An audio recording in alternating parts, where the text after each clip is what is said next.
Now, for us, priests, and for us, the church, if we are talking about it and it is not happening, it means that they don't hear us. So it also means that the word of God we put doesn't go well. We might be doing all that we can, but it doesn't go well.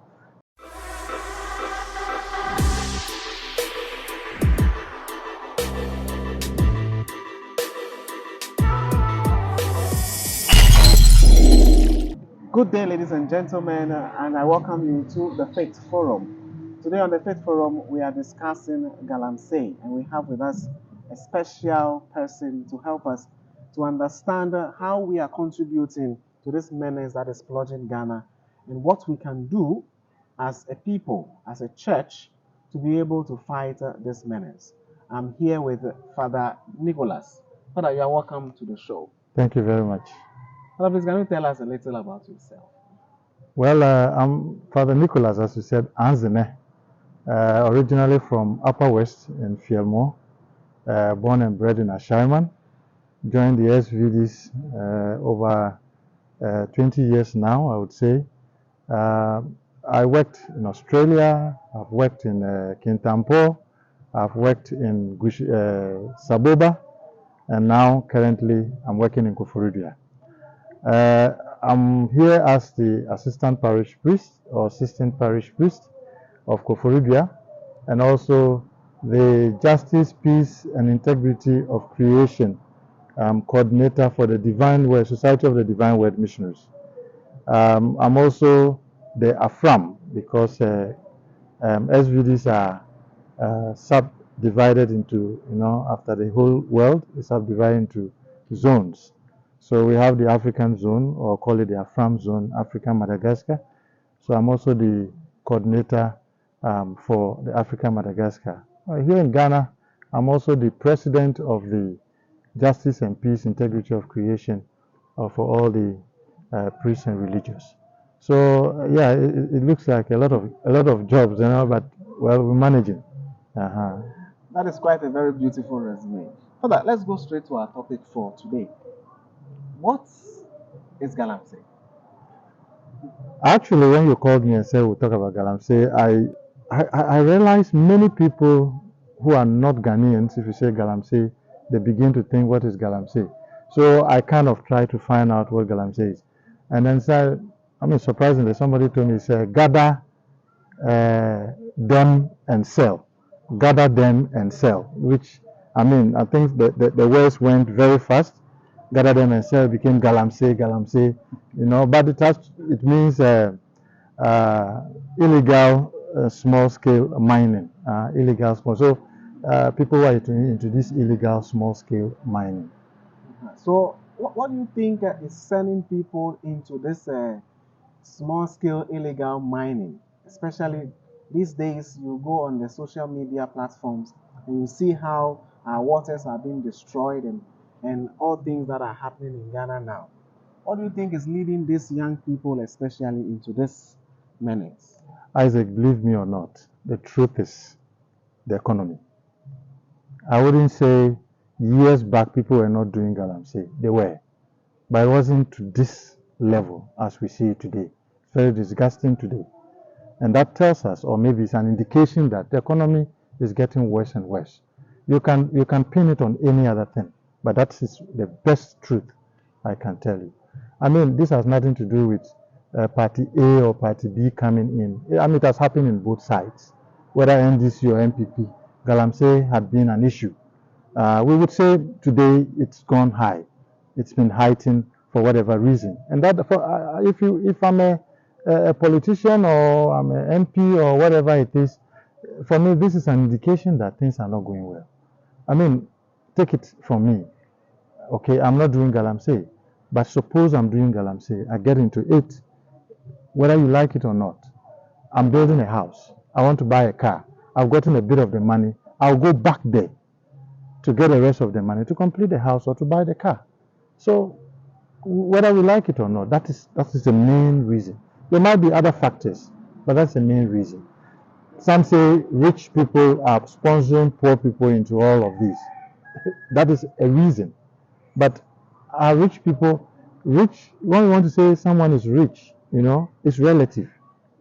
If I have 10 cities, you have 5 cities, I'm richer than you.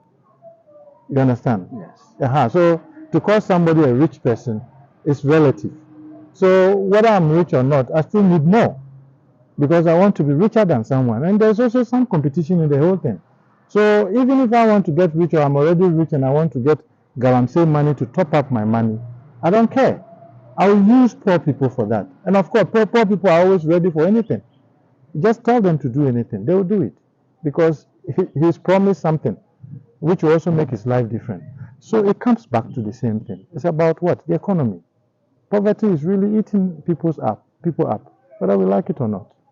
So you are alluding that poverty is playing a major role here Yeah. because the people need something, they don't have enough to get it, but then they see this gold in the ground and then they feel it is wasting, so they can just take it and then buy whatever they are buying. But I want to ask you further: do you think the church has a role to play in this Galamsey menace? How has the church contributed to this menace? Well, the church as a whole have come out.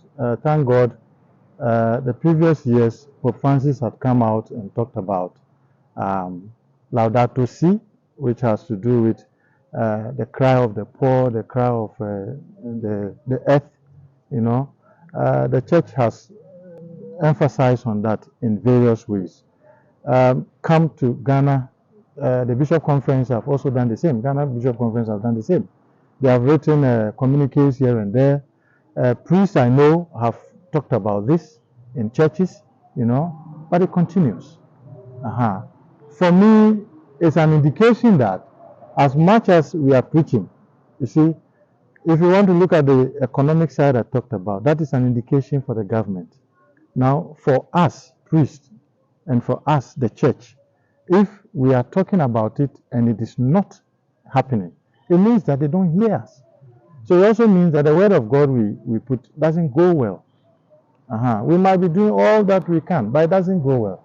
So the church has done a lot, honestly. The church has done a lot. They've organized seminars, they've organized all kinds of things. They've gone to the site. I've seen videos where bishops and even sometimes priests who go to the site to talk to the people. That doesn't go anywhere. Now, the basic question you should ask me is, who are those doing the things there? Isn't it the same Christians? It's the same Catholics, the same Christians of the other denominations, and even Muslims. Now, are you telling me they don't talk about it? They do. So it's a fight that all of us have to get involved. I have you as a friend. You are doing Galamsey, and I know that you're doing Galamsey. The best is to talk you out of it. You know, as a Christian, and you are a Christian, I have to talk you, even if you're a Muslim, I have to talk you out of it. This one has nothing, you see, it has become a blame game from the political level to the religious level. It's a blame game now. And then when is it going to end? The same soldiers, the same police, we hear about it, they are on site. But we never hear stories of how they have been what? People have been captured. We hear they are burning machines and all of that. But how about the people who are doing the thing? We don't hear much about that. You know, somebody had to lose his life there. Mahama, I've forgotten the other name. Yes, General Mahama lost his life there. You know, and many others have lost their lives there. And nothing seems to be happening. Nothing seems to change. You see, in this world, take one thing away from a human person. When he has to trade his dignity for what he has to eat, he will do that. You know, and that is what we are up to now. That is the level we are up to. So you can do what you want. If you like bring soldiers and bring police there, if people want to do Galamsey, they'll continue to do Galamsey. All that I'm saying is we need to get alternatives. We need to get alternatives. I mean, I can't go and be talking about Galamsey and then I don't have alternative. Look, let me expand that. Go to the Afram Plains, go to other places. They are felling trees. They are felling trees there. We've gone there. The Catholic Church have done a lot. They've gone there to do seminars. They have gone there to engage parties and stakeholders and all of that. But nothing seems to be happening. Why? Because I go there to talk about don't fell trees and I don't have alternatives. So who will listen to me? Don't burn charcoal. Go to the riverside who wants to cross and see the number of trucks that are pinned there that wants to cross, you know, with charcoal. So now farming has become something secondary. when our forefathers actually used farming. That's the first industry. Yeah. If you want to talk about the first industry we had, because before other industries and other things came, farming was it. But today farming has been played down. It has become nothing before any other industry. So that tells you that there's a lot for the church to do. Writing communique is one, but reaching out with the communique so that some practical things will be done is another, which is also a tough thing to do, especially in our country, And when there is no dialogue, the bishops can only meet and talk about it. But where does it go? How far does it go? These are questions, And practically, what can we do? So again, if I want to really emphasize, I would say that for me, it's an indication that even when I preach about other things concerning Christ, they don't believe in it. Because what they believe in, they have to eat. That is why the Laudato Si, we can talk about respect for the earth, but it has to go hand in hand with respect. The cry for the poor have to go hand in hand with a cry for the earth. If one is raised more than the other, one will destroy the other. That is how it works. So if you are going to say, oh, let's heighten, respect and also the cry of the poor, try to get things here and there done, respect what God has created, that is fine. And then play down on what? On the cry of the poor, then definitely, things will not go. But the two should go hand in hand, whether you like it or not. Okay, Father. So the problem has come. We have seen our rivers being destroyed. Some of the videos are very disturbing when you look at them. And look as if the people are even taking pride in destroying the land, taking pride in destroying the rivers. So now this is the problem that has hit the country. What do you suggest we do as a country? Well, number one, I think when people are leaving the country, they say it's bad. There are no jobs. If the government can help people to move out and go to other countries where they need help, there are jobs. I don't see anything wrong with that. That can also be one way of creating jobs for people. The second aspect is also getting people to come into the country. This very thing they're doing, if they do it well and bring companies that are doing it very well and mining well, and to recruit the same people who are doing it illegally, that will become a job for them. All kinds of parties have come with manifestos talking about creating jobs, but at the end of the day, we don't see any job. What we get is the same things that are renewed. The old jobs that are renewed, and some are even hanging and all of that. But if we want to fight it, it's to create jobs, to create opportunities for people to get out of it. You see, if you look at the trend of it, many years ago it was there, but it was not this bad. Okay. So as it heightens, that is where we should also look for what? The solutions to it. So those are some of the solutions. Okay, so on the side of the church, because Ghana has a very high population of Christians and there are a lot of Catholics. I'm sure the places that they are having this Galamsey, there are Catholics there, there are Christians there, there are Pentecostals. On the side of the Church of Christ, and all other churches, what can the church do also to help the central government to curb this menace? There are two things. The first one is what the bishops are already doing. They should not relent. That's the first one. They should keep at it. They should keep hitting the doors. They should keep giving all the things that they have to. Meet the big people they can meet. Have interaction with them and get them to do something. The flip side is also one-on-one. People go around to do door-to-door, evangelization. So definitely that one-on-one thing can also help. If I have a friend who is into it, why not? I should talk my friend out of it. Look at, just the other day I saw a video in the sea, they now reach the sea. Look, one thing about creation, which I am convinced about, God created us and asked us to be caretakers and given us mouth to talk. But you see the other creation, which is the mountain, the rivers, the trees and the what, when they talk, they don't open their mouth. But their talk is loud enough. They say action speaks louder than words. And that is why they don't talk. We've seen situations where go to Accra where we've filtered around and the gutters are choked. And when creation or the rest of creation want to speak, we see it, people run. All the monies we have made, all the good things and the things we bought in the market, they all get soaked and then washed away by this river. So when God has given us this mandate to take care, He's not asking us not to eat from it, but we should care for it and eat from it, replace it, put it back. But if we don't do that, when the rest of creation start talking, nobody will tell you, you run yourself. So what we're doing, the tail end of it, you see what will happen. I'm not a prophet, I'm not anything, but when creation wants to speak, it doesn't even say anything, and you get a message. Nobody tells you what he wants to do. You run, and you run for life.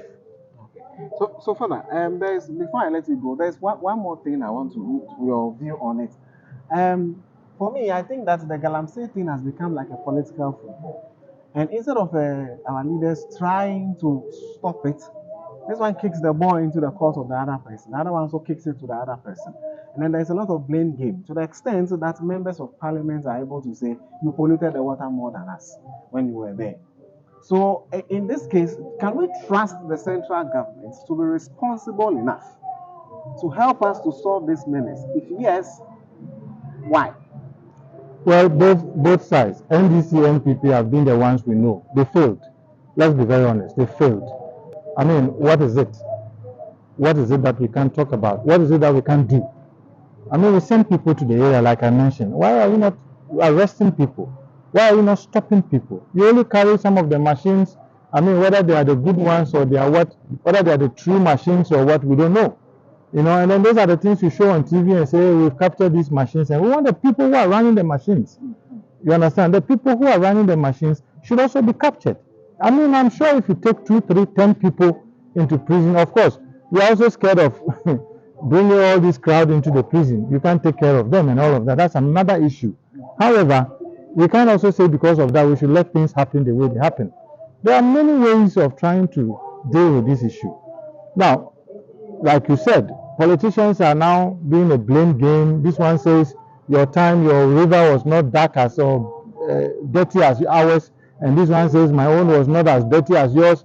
And where are we going? Is that a standard? We need a standard. Go to other countries. Go to Russia. Go to other places. They also have lakes. They also have rivers where there are gold and things under. What happens? People are doing very, meaningful jobs around the place to get what they are, and the water is still clean. So do we have to go this way?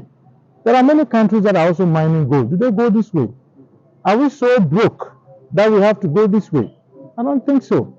So the central government, both sides have failed us. That is a fact. They have failed. Both sides have failed. I forgot about it. Because during the party campaign like they are in now, you say, when we come, we're going to do this. When we come, we're going to do this. But what happens? Nothing.